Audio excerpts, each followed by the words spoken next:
नमस्कार, तनु की जुबानी चैनल में आपका स्वागत है। हमारी आज की कहानी है बूढ़ी माँ। हर रोज की तरह गुप्ता जी स्कूटर पर सवार होकर के सुबह सुबह दफ्तर जा रहे थे। उनकी पत्नी ने कहा कि वापस आते हुए सेब लेकर के आना। जब ऑफिस की दिशा में रवाना हो रहे थे तो फ्लाईओवर से पहले ही एक सड़क किनारे बैठी हुई महिला दिखी जो सेब बेच रही थी। उन्होंने अपना स्कूटर रोक लिया और सवाल किया, क्या भाव है माता जी? महिला ने उत्तर दिया, 40 रुपए किलो।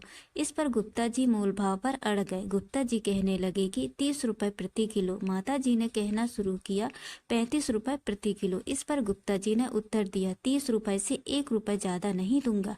माता जी ने कहा, बेटा इससे कम नहीं, 35 रुपए प्रति किलो ले लो। गुप्ता जी ने अपने स्कूटर की रेस बढ़ाई और कहा, 30 रुपए से 1 रुपए ज्यादा नहीं मिलेगा। माता जी कहती हैं, बेटा ऐसा मत करो, ले लो ना, 35 रुपए प्रति किलो। गुप्ता जी ने अपने ऑफिस की दिशा में स्कूटर चलाते हुए वहां से बाहर निकल गए और ऑफिस पहुंच गए। शाम को फिर से बाहर निकलते समय वो एक फल भंडार में पहुंच गए जिसमें विभिन्न फलों का विकल्प है। अब वहां मोलभाव करने का कोई विकल्प नहीं था क्योंकि उस स्थान पर एक फिक्स रेट का बोर्ड लगा हुआ था। जब वह वहां पहुंचे और देखा कि सेब का मूल्य 50 रुपए किलो है तो गुप्ता जी को थोड़ी हैरानी हुई क्योंकि वहां सड़क किनारे उपलब्ध हो रहे सेब का मूल्य 40 रुपए किलो था। उन्हें यह लगा कि कुछ अजीब सा हो रहा है, इसलिए वह तेजी से फल भंडार के मालिक के पास गए और बोले, भाई साहब 40 रुपए किलो में दो ना। फल भंडार के मालिक ने हंसते हुए कहा, भाई साहब यहाँ सब फिक्स रेट में मिलता है, आप यहाँ पर मोलभाव नहीं कर सकते। अगर आपको मोलभाव करना है तो किसी और जगह से ले लो। गुप्ता जी ने कहा, ठीक है, लेकिन मुझे पता चला कि बाहर की दुकानों में तो यही रेट है।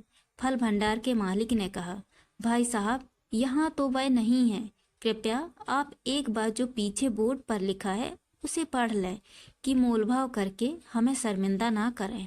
गुप्ता जी शर्म से वहां से निकल गए, उम्मीद में कि फ्लाईओवर के नीचे किनारे पर जो महिला बैठी थी वह शायद अब भी वही होगी और वहां से सेब खरीदने का विचार किया जा सकता है। उन्होंने स्कूटर को दौड़ाया और पहुंचे तो वहां महिला बैठी हुई थी। महिला ने गुप्ता जी को पहचान लिया और कहने लगी कि 35 रुपए किलो, बस मोलभाव मत करो।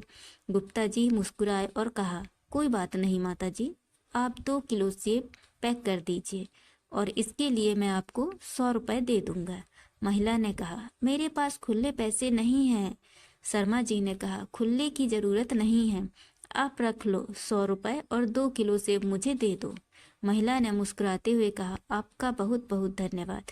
गुप्ता जी ने कहा कि मैं अभी अभी एक बड़ी दुकान में देख कर आया हूँ, वहाँ पर भी सेब 50 रुपए किलो ही मिलते हैं, तो वहाँ से लेने से अच्छा है कि मैं आपके यहाँ से ले लूँ। माता जी की आंखों में आंसू आ गए। उन्होंने कहा, मैं कैसे बताऊं, हमारी स्थिति इतनी कठिन हो गई है कि सड़क किनारे फल बेचने में मजबूर हूँ। मेरे पति की मृत्यु हो गई है और वे बीमार थे, कर्जा भी बढ़ गया और हम सब से सहारा मांगते रहे। इसी कष्ट से बाहर निकलने के लिए मुझे सड़क किनारे ये फल बेचने पड़ रहे हैं। यह एक आशा है कि कोई इसे खरीद लेगा, लेकिन कोई खरीदता ही नहीं। इस पर गुप्ता जी ने कहा, इस तरह की बातें मत करो, मैं कल सुबह फिर आऊँगा और कुछ पैसे लेकर तुम्हारे पास आऊँगा। घर पहुंचकर गुप्ता जी ने अपनी पत्नी को 2 किलो सेब दे दिए और उनसे कहा, मुझे 500 रुपए का एक नोट ला करके दो, कल किसी की मदद करनी है। मैडम ने पूछा, क्या हुआ? और गुप्ता जी ने उन्हें पूरी कहानी सुनाई। उन्होंने कहा, हम पता नहीं क्यों मोलभाव करते हैं। सड़क किनारे जो सामान बेचते हैं उन लोगों से जो अपनी मेहनत से जी रहे हैं, लाचार होते हैं, हमें उनकी मदद करनी चाहिए। इस तरह की कठिनाइयों में लाचार होने के बावजूद वे अपनी जीवन शैली को बनाए रखते हैं और हम उनसे भी मोलभाव कर रहे होते हैं, जबकि बड़े बड़े शोरूम में जाते हैं और पैसे दे करके आ जाते हैं।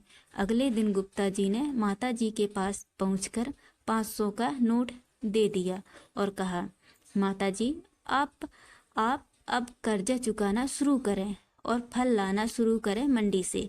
माता जी ने कहा, बेटा तुम्हारे 500 रुपए का कर्जा मैं कैसे चुकाऊंगी? गुप्ता जी ने कहा, चिंता मत करो, मैं आपसे फल खरीदता रहूंगा।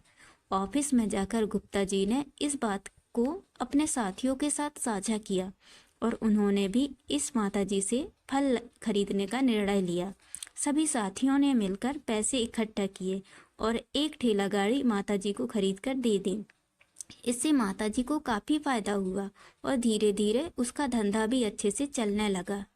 हमें हमेशा दूसरों की मदद करनी चाहिए। आपकी एक छोटी सी मदद से किसी की ज़िंदगी बदल सकती है। आप दूसरों की मदद करते रहिए, भगवान आपकी मदद करेगा। और मोल भाव करना बंद कीजिए। तो दोस्तों, ये कहानी आपको कैसी लगी? लाइक और कमेंट करके ज़रूर बताएं और चैनल को सब्सक्राइब करना ना भूलें। तो मिलते हैं अगली कहानी में। धन्यवाद।